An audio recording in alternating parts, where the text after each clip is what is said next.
Thank you, Mr Deputy President. Australians, having listened to today's question time and the answers given to questions raised by coalition senators, would have the right to feel as though this is a building that's not really listening to them. I should know.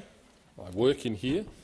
And really, the only job for a government is to put Australia and Australians first. And Australia first means everything we do every single day in this building must serve Australia's interests first and foremost. But what does that mean in real terms? Well, it means that our government's duty is to its citizens, our workers, our farmers, our communities, not foreign interests and not their friends that they're trying to cosy up to in the global elites. This government's like the parent that takes their neighbours' kids to Dreamworld when their own kids need food and clothes.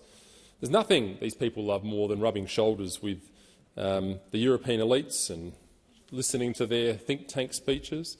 By way of example, I'll give you the current energy policy and the reckless rush to net zero emissions, driven by the UN, driven by their climate mandates, which ideology has crippled our energy grid.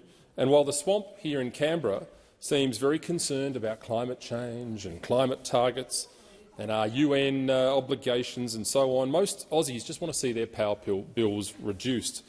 Any government that puts Australia first would harness our abundant coal, gas and uranium to deliver cheap power, which would then in turn ensure our industries thrive and households aren't left in the dark. Now, the second limb to Australia first is our borders, which are, of course, the bedrock of a sovereign nation. And this government's immigration policies have thrown the gates open. An Australia First policy would cap migration at sustainable levels. It would prioritise skilled workers where they're needed, people who share our values. It would strengthen our borders to protect our sovereignty. Thirdly, we have the bloated foreign aid budget. And the question has to be asked, and it's not asked often enough in this place, why we're pumping money into other nations when there are upwards of 300,000 to 400,000 Australians living homeless on our streets. Why are we doing that?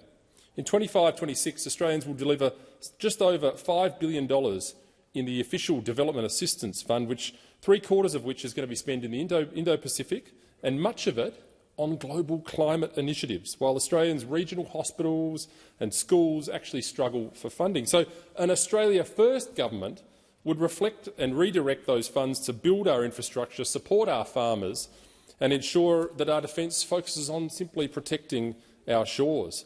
Fourth, we actually need an economy that works for Australians. Our acquiescence to globalisation has gutted manufacturing in this country, leaving us dependent on foreign supply chains. The free trade obsession and failure to protect local industries has cost jobs. An Australia First economy would incentivise local production, protect our sectors, steel and agriculture and the like, and bring back jobs for our workers, not just for the profits of multinational corporations. And finally, and often overlooked, is an Australian First government would be protecting free speech. It's the lifeblood of a country and a free country, and it's in a perilous position in 2025. I would say in as perilous position as it has ever been in this nation.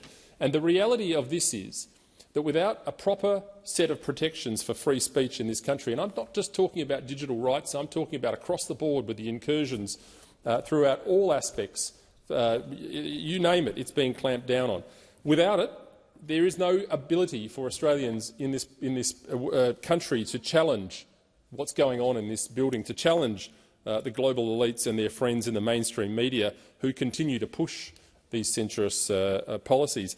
An Australia First movement would defend Australians' right to speak freely, ensuring that no one is silenced regardless of their views. An Australia First government, which was grounded in these 5 principles, would restore our sovereignty, protect our borders, prioritise our security, rebuild our economy, defend our free speech, because that is what it means to be Australia First.